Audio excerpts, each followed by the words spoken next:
Yeah,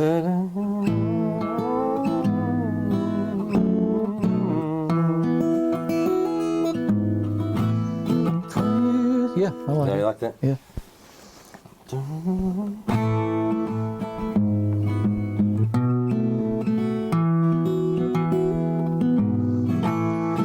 Years for the Depression, Peter Thompson staked his claim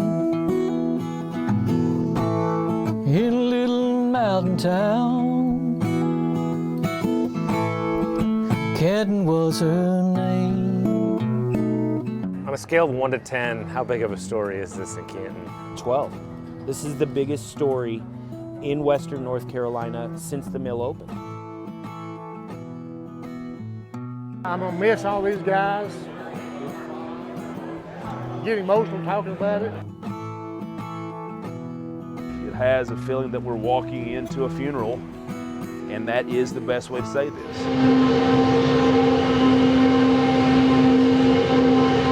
This ain't just another paper town, it's the one that I call home.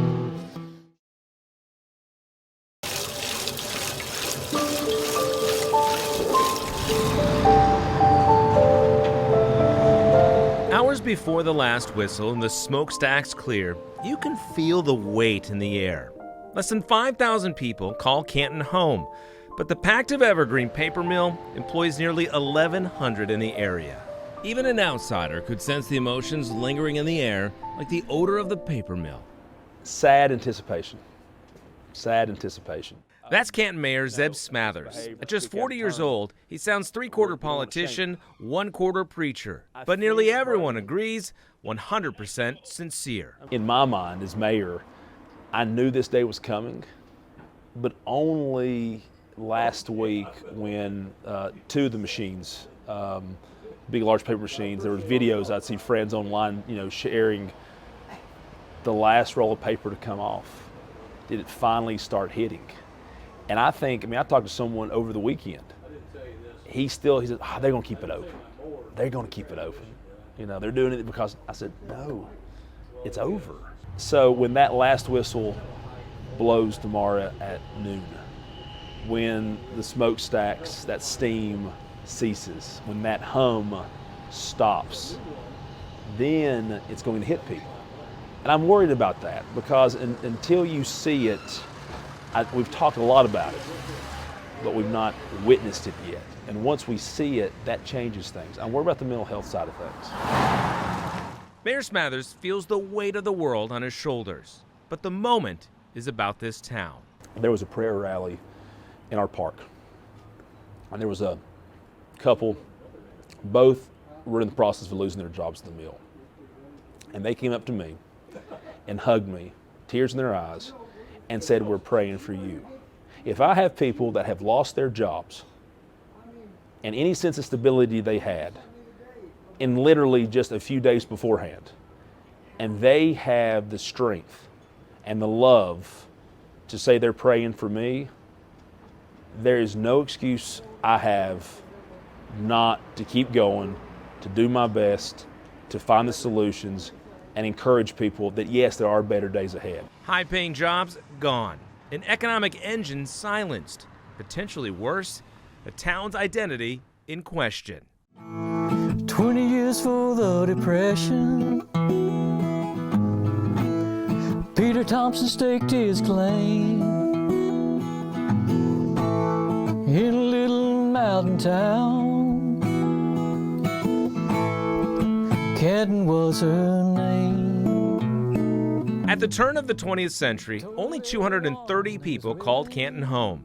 But a man named Peter Thompson found his future here. He ended up in the production of paper, but up north they did not have the necessary fiber, the wood product. They just didn't have it. So he came down here. One of his sons was going to a school in Asheville. And when he came down here to see his son, what does he see but lumber in the mountains? And there were local men here who let him see, you know, what kind of lumber. And they thought, okay, we will hire the local men here, provide jobs, and they can come and help build, which a lot of them, these were farmers, they weren't builders. And so when the growing season came, farmers went. And so he, Mr. Thompson, they had to have men come in from other countries. Yes, and there were Russians. That's what the locals called them, were Russians. After 3 years of construction, the Champion paper mill opened in 1908 and changed the tiny town forever. Because Canton was going to be, it was ending up to be like a, you know, a summer place for the people, you know, coming up, you know, a resort area. By 1910, the population ballooned 5 times to nearly 1,400. By 1970, it peaked at more than 5,000. The roots are deep, and I mean deep. Well, my grandfather on my mother's side came here in 1904. I remember distinctly my grandmother telling the story about her stepping off the train in the ankle-deep mud and wanting to get back on the train and go back home. But I wouldn't be here without the mill. But that's how we got here. Over decades, the mill became the identity of the town. Generations of workers enjoyed the YMCA built by the mill. There was a company store. It was back-breaking work, but the pay and benefits were worth it. Oh yeah. My dad started off in the wood yard when they actually brought pulp wood in, you know, 5-foot long pieces of pine. And his first job was to debark the logs with a hatchet and a draw knife. That was before they had the debarking equipment and all that. The mill made it through the Depression, World Wars, environmental messes, and industry changes throughout the years. By the turn of this century, Champion sold the plant to its employees. But in 2007, it was sold again to a New Zealand company later named Pactive Evergreen. It remained that way, making paper and money until March 6, 2023.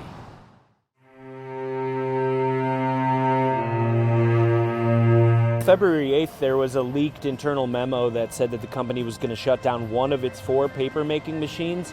And they said there wasn't going to be any job loss and, you know, maybe it would come back online sometime. And so I scratched my head and I really thought hard about that. Corey Valancourt reports for the Smoky Mountain News. He's broken numerous stories about the mill's closing, including the biggest news on March 6th. So I got another tip from someone that worked at the mill that there was a meeting at a building down here in Canton, right down the street. I said, what the hell, I'm gonna go. I'll see if I can learn anything. And sure enough, the doors are open, people are walking in. I just kind of blended in with them, melted inside, and sat there. And within the first 5 minutes of that meeting, Byron Rackey, the vice president of beverage operations or beverage merchandising, said, listen, we've got some bad news, so I'm gonna get right to it. The mill is closing.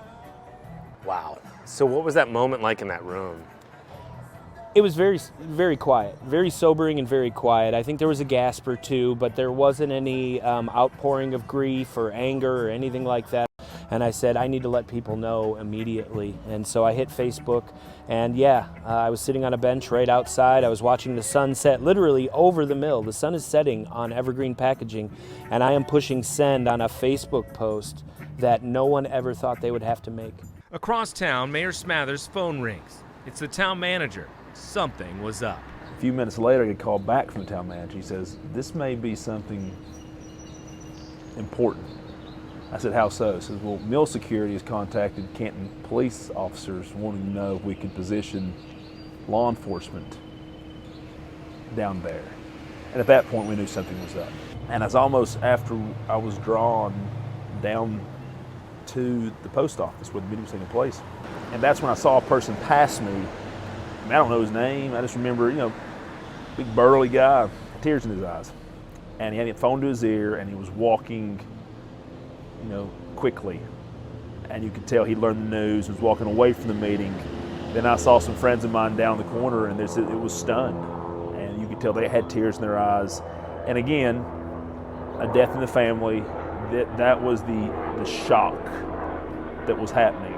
And there were just not words. Back inside the meeting, Corey Valancourt heard the first glimpses of the biggest question. Why? So Byron Rackey, who addressed workers, what he said was, this is not a reflection of the people in this room. He was very adamant about that, and I'm glad that they took at least that sympathetic tone towards these workers who had really busted their asses for generations in this town. He said it was a reflection of market conditions. He also said that it was a reflection of the dismal state of the paper industry right now. I think his exact words were, it's gone to hell in a handbasket.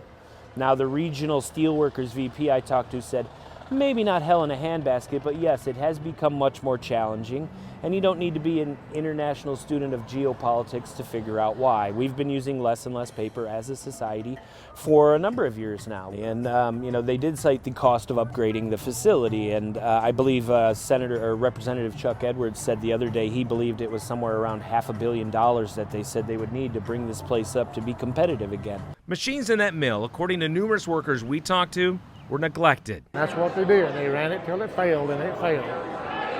And these guys, the company would not let you fix stuff.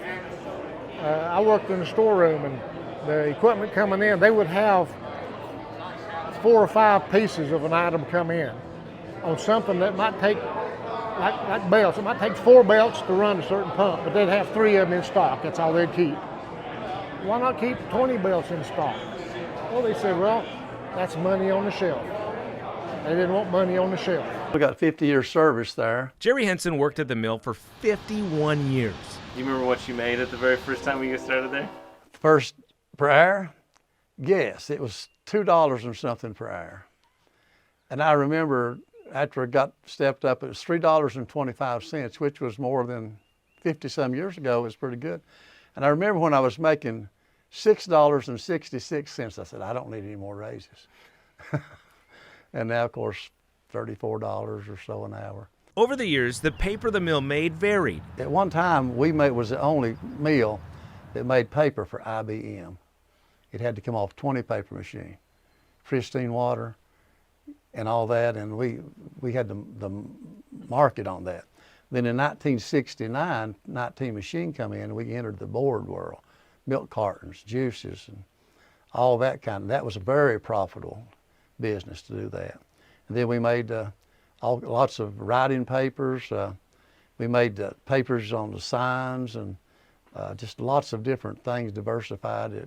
We made lots of quality products. Quality products over the years, but he thinks when Pactiv Evergreen took over, caring for Canton went up in smoke. The Robertsons that come here and the Peter Thompsons that came here, they got involved in the community, the churches, the work, the politics, and they were part of it.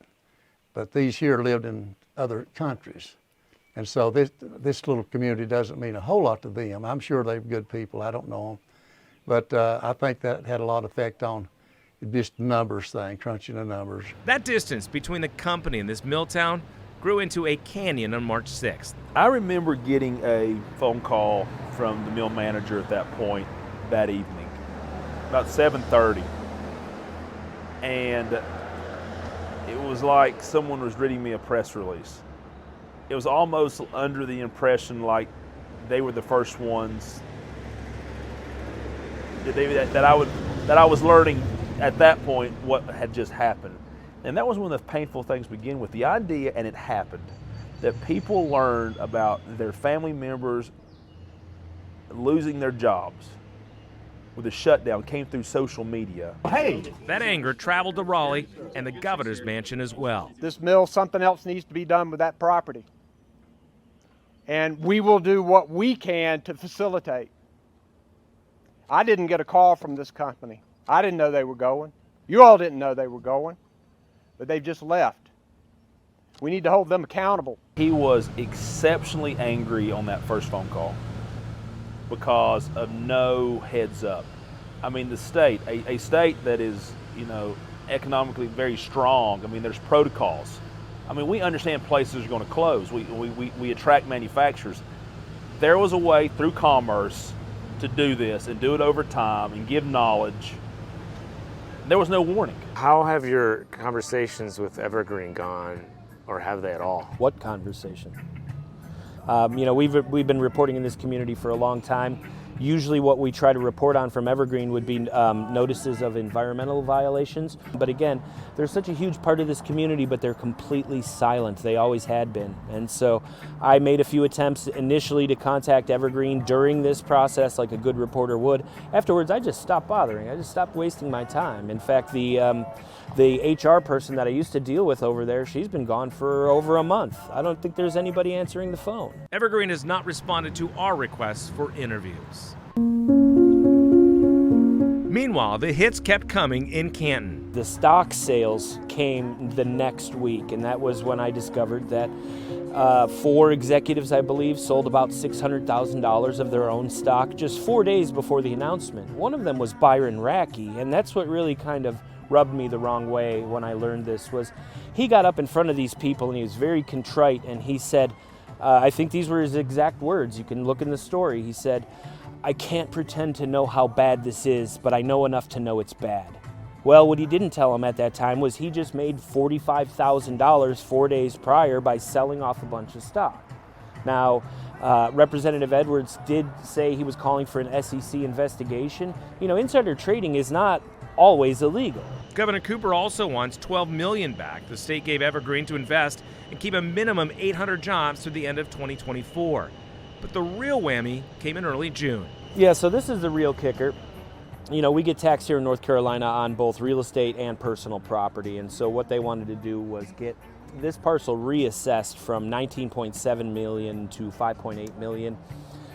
If you look at the tax rate here for the county and the city, because they pay county taxes on that assessment as well as city taxes, if they got what they wanted, that would have saved them about $140,000 a year. 70 grand to the town of Canton, I think it's 74 to Haywood County government. And I broke down the math on that and I said, okay, what's this like putting into your household budget?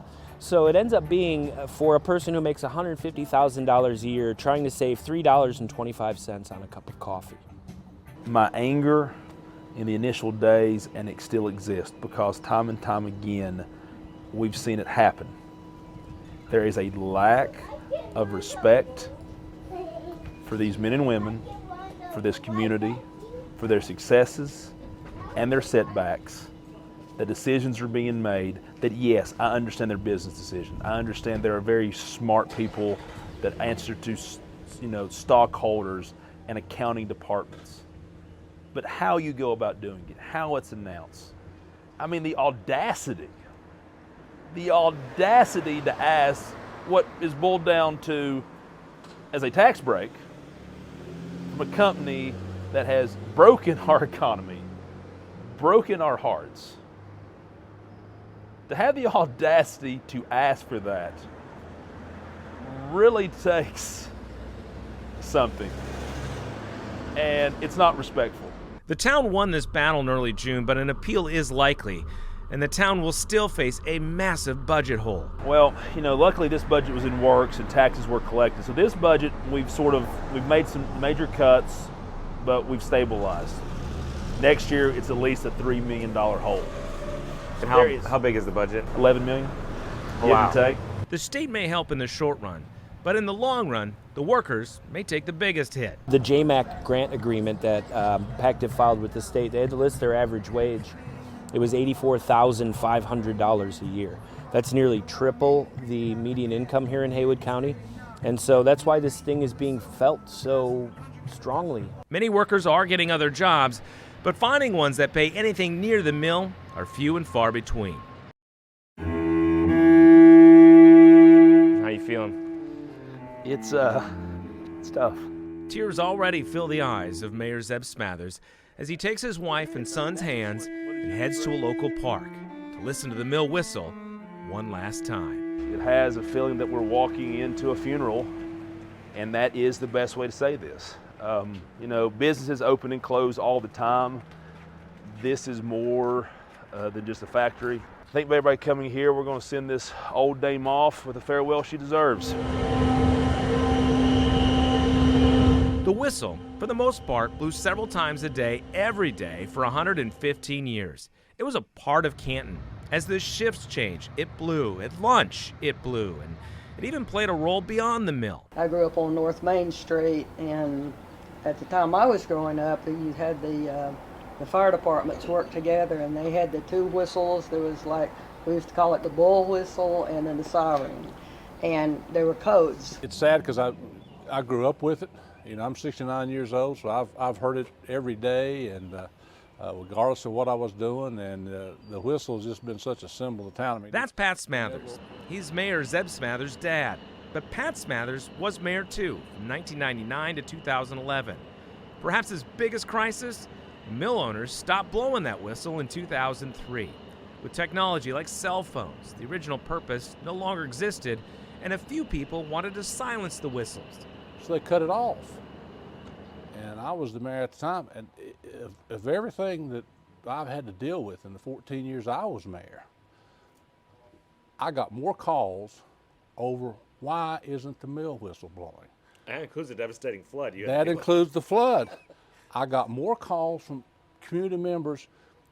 What have you done? Why isn't the mill whistle blowing? What have you? I haven't done anything. But what I did do was I called up the guys over at the mill and said, guys, why aren't y'all blowing the mill whistle? And they said, well, because it's not serving a purpose. I said, you don't understand. I'm getting more calls from that every day, people upset with me, thinking I've done something to cause the mill whistle to stop, and wanting to know, you know, have I done anything or what's wrong, and what are you going to do to fix it? So I called them, I said, I don't care what you have to do. You have to get that whistle going again. So they cut back. So the compromise was, I think they cut back on some of the mill whistles early in the morning, late night. But fortunately, they went back to blowing the mill whistle, and everybody was happy again.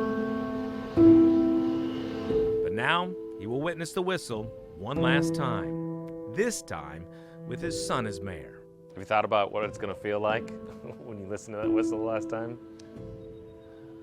I'm hoping not to cry. But it's, it really, I mean, unless you grew up here and understand it, you know, it's, when the football's kicked off for our high school games, the mill whistle blows. Come say goodbye. Mayor Smathers arrives at the park just minutes before the last whistle. It means something more. The community's gathered together like a funeral, some with incredible history to share. Her great-grandfather was instrumental in sitting down with 4 businessmen and enticing Peter Thompson to locate the mill here in Canton. The school even allowed kids to leave and experience this moment of history. It's going to be tougher to wake up. It's already tough to wake up, but without the 7 o'clock whistle, that's going to make it more, because when it blows, it shakes our house, so it kind of gives me a little jolt in the mornings. I've been connecting with a lot of families. Betsy Freeman doesn't live in Canton, has no family connection to the mill, but felt compelled to hear the last whistle after working with some of the workers as an insurance agent, highlighting a major concern. The people that I'm dealing with now, their main concern is that they're in their 50s, early 60s. They're too young to just sit at home, and financially they need jobs. And that's the most critical time where they may have certain conditions that will prevent them from doing other jobs. So it's a big concern. It's a real big concern here. This is my grandmother in 1936 working in the wood procurement office. George Stevens is here to honor his grandparents. This is him at his retirement party after 40 years. Pop came to work in the mill in 1932, and he came to Canton from Franklin, North Carolina to find work during the Depression. So he started at 25 cents an hour, and his job was to offload pulpwood logs so that they could be chipped and made into the pulpwoods. And then the clock struck 12.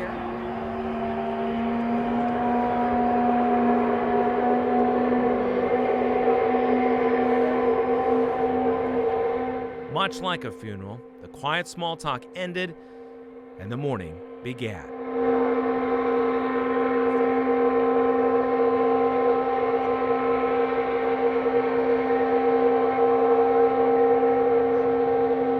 A father and son, past mayor and present, watching the end of an era, the last whistle as the smokestack clears after 115 years. They did it the right way.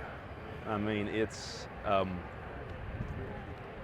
kept thinking really, what I did not expect myself to think about is literally all, not just the workers present, but all the men and women throughout all the years that have worked over there, they're no longer with us. You know, it was almost where I could just picture, it was loud enough that I think it could echo all the way to the heavenly gates. And because all of this, we're standing here, and the reasons we're standing here, because of their sacrifice. And I think they would look down on us and say, job well done, and that the shift's over, and I think they would appreciate us caring enough to care about them. And that will continue, but I wasn't expecting to think about all the thousands and thousands of mill workers that are no longer with us. Beyond the closing of the mill and beyond the loss of jobs, there is a real concern of not just today, not just tomorrow, but months from now. We as a society neglect mental health treatment and the conversation surrounding it, and that's from everything from drug addiction to homelessness to things like unemployment. And so if somebody doesn't get on the ball here pretty quickly, my biggest concern is that it's not going to be that you're getting your $150,000 pickup truck repossessed. It's going to be that there's going to be 1,000 families in this community that have an empty seat at their dinner table. Tough times for a tough community, but you have to wonder just how much can it take? When Wall Street was crashing, the mill kept going strong. While Hitler's war was raging, everyone worked twice as long. The mill survived war times, the Depression, and pandemics. But devastating floods in 2004 nearly drowned this town. They said it was a 500-year flood. Bye, Stone. Bye, Daddy. Have a good day. All right. Love you. Love you. In 2020, we went to Canton to meet the town's young mayor, Zeb Smathers. He moved away for college, but chose to return home and doubled down on the town's history to embrace the identity of a mill town. He called it the Canton comeback. We had to get people to believe in Canton again, because before you can win, you have to have the belief that you can. It was easy to slide into that mentality of saying, we just can't do it. Our best days are behind us. And again, what I saw down east in areas like Raleigh, like Durham, but also these other small towns that were starting to change around the state, finding their new identity. I gambled. I came back and said, we can do this, and we can bring back businesses because of who we are. The gamble paid off. New businesses like Paper Town Coffee popped up. But in 2021, someone forgot to tell Mother Nature the 2004 flood was a 500-year flood. I was right here the night of the floods, and the water at that point was up to that abutment, that dock was submerged. At this point, I remember getting a call from the sheriff. We expected 60 dead. That August 2021, the remnants of Tropical Storm Fred ravaged the town again. Town hall, the fire department, police department, all wiped out. We've been scattered, but we've made it work. I mean, again, being a town, being a fire department, a police department, but being in the business of helping your citizens is so much more than four walls and where you're located. We have been strung out. We have been in trailers. We have been on tables. We've been meeting in the Union Hall for our board meetings. But they found a way, resilient as always. Remember that museum where we talked about the mill's history?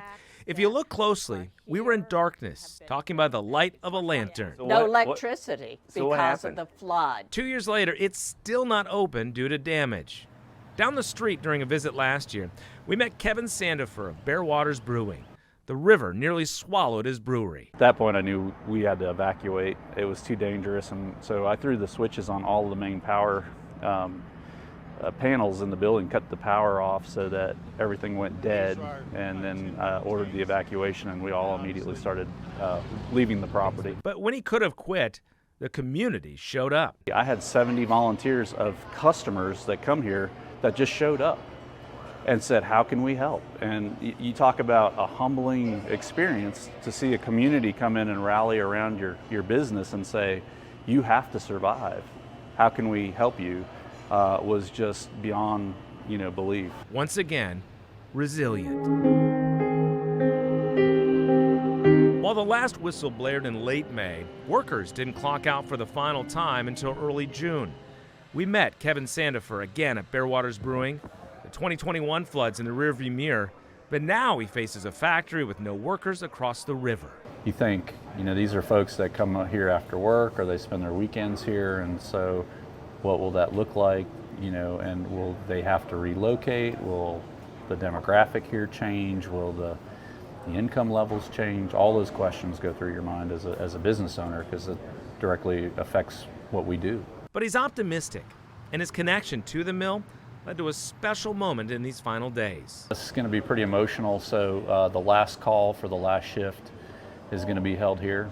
So the workers, after they clock out for the last time, has given me goosebumps just talking about it, but are coming over here to kind of have the final call for the mill here, and raise a pint glass and tell stories. I'm sure there'll be some laughter and some tears.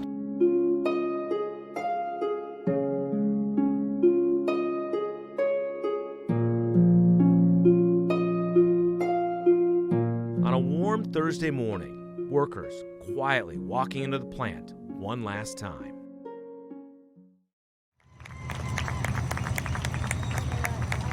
And hours later, as workers punch that clock that last time, a hero's welcome as a son runs to hug his dad.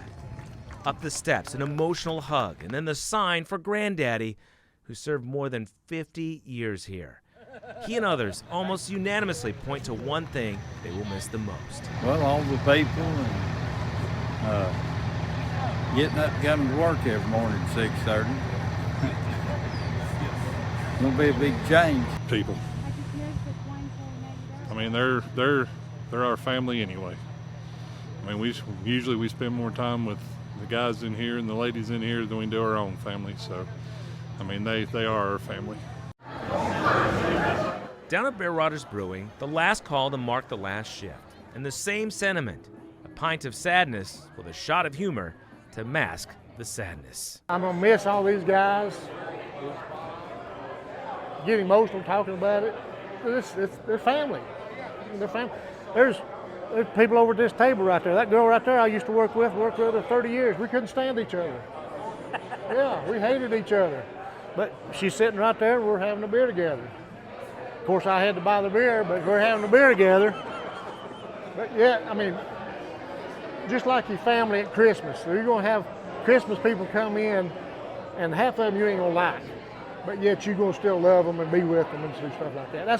That's the way this is. We're all family. Talks about pollution, then cleaning the river. Canton's identity centered around that old mill for 115 years. But that mill also created big problems. And those problems create challenges to determine what's next for this nearly 200-acre tract. Toxic dumping into the river led to lawsuits and settlements in the 80s and 90s. The color of the river was described as coffee. The river was a disgrace. And I was, kind of college and then back working when they had so much controversy about and cleaning up the river. And they did a good job. And even years ago, I mean, people were fishing in there and eating the fish. The river situation where the pollution, we did pollute, and we had to clean it up, and we did. We cleaned the air up, cleaned the river up, spent millions and millions of dollars doing that. I'm proud of that. We didn't need to pollute. People didn't realize the dangers of pollution and stuff like that. So proud of that. Beyond the river, there's also concerns about the structure itself and what's below. I'm afraid what's going to happen is it's going to be vandalized and stripped, and it's so much asbestos, and I'm sure there's tons of lead paint, with being 100 years old. A lot of these structures you see, the siding on them is transite siding, which is asbestos cement. It would cost untold millions to tear it down and remediate, and not to mention what's in the ground that nobody knows about. I don't think Pactiv is going to do anything that's going to cost a lot of money unless they're forced to. because it's just such it'd be an enormous task to tear that thing down and do it with all the environmental regulations that we have today. And that makes the future of this site a complicated question. We can't talk about the next steps of that property. We know what we're dealing with. And a part of the enforcement and the Attorney General has been very clear about this, as Secretary Beiser and the Governor. They have legal obligations to clean up their mess, and they're going to be held to that standard. What those issues are, how bad they are, is there room for cooperation? To be determined. Keep in mind, Pactiv Evergreen owns the property and has given no indication what it will do with it, if anything. But that has not stopped the mayor, the workers, and everyone else from daydreaming. My personal hope is that it becomes some sort of wildlife feature. We've got Chestnut Mountain Park, mountain biking facility that's just opened here recently. It'd be a really great complement to that as we try to build that outdoor economy and look at maybe making a huge mountain bike park out of it, or just a gigantic park, and you could have vendors in there and bike trails, walking trails, ice cream cones, beers, a concert venue, maybe leave one of the smokestacks and put a stage right in front of it. The mill's always been a double-edged sword in some ways. Yeah, it has been a double-edged sword.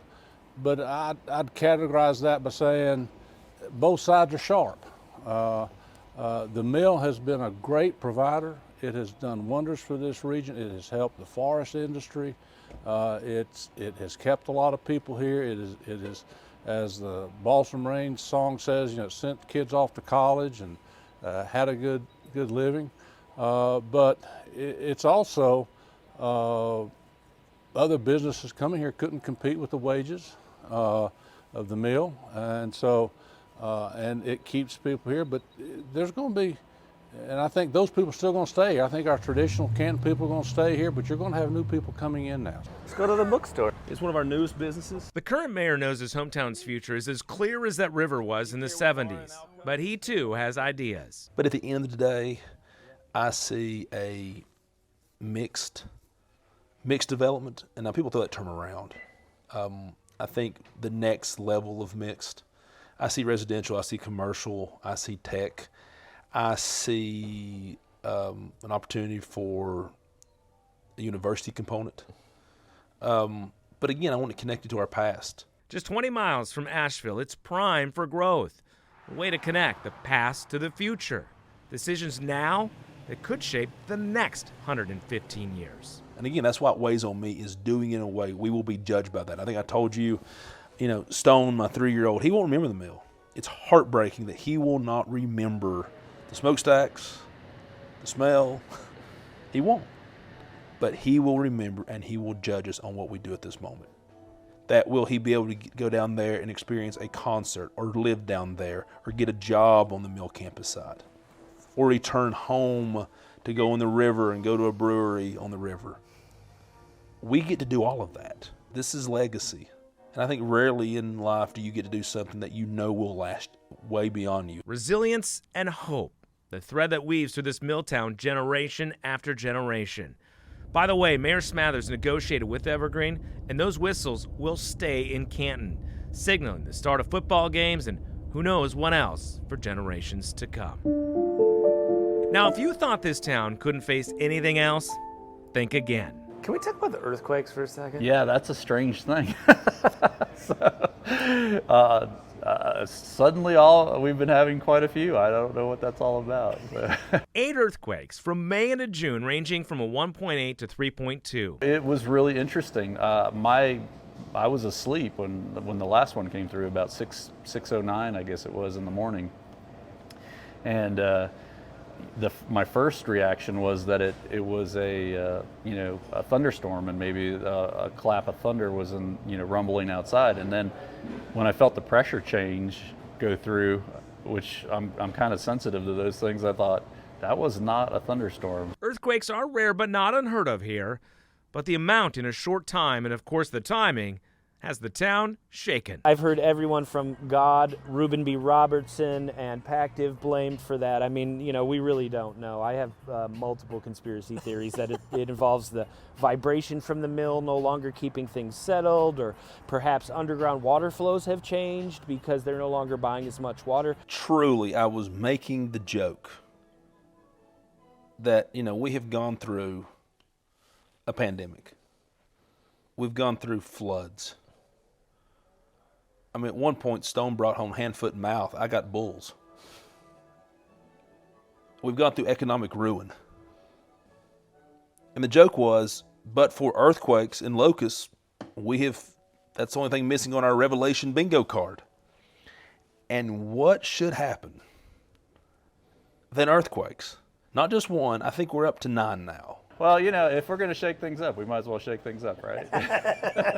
This ain't just another paper town somewhere along the tracks.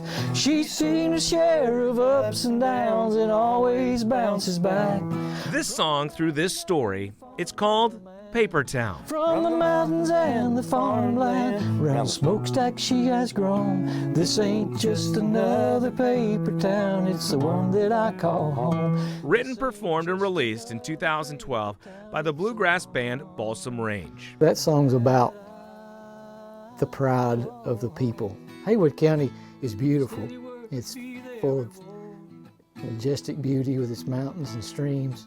But what makes Haywood County special is its people. It's always been about the people. And that community that worked in the mill was a family.